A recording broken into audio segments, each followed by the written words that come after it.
vì trên đường đi nó có giới thiệu một số để người trắng trên sân người trắng của liệt sĩ cái tour cái câu cái nhà thơ lộc nhưng mà truyền thông nó gọi chỗ đầu thành nó chỉ nhận là đọc cho hình trong đi thôi chứ trong nhà thơ đọc nữa chỗ vào vô hải trong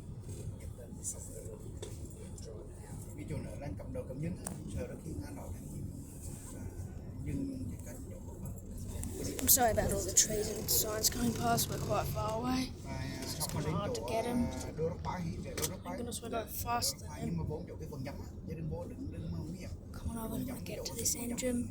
But we might get to the engine. This is a big train.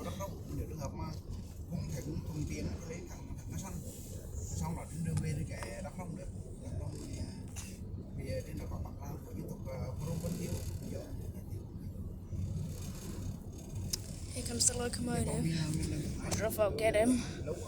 We're going a bit faster than him. We're just... No! Dang it, I can't get there.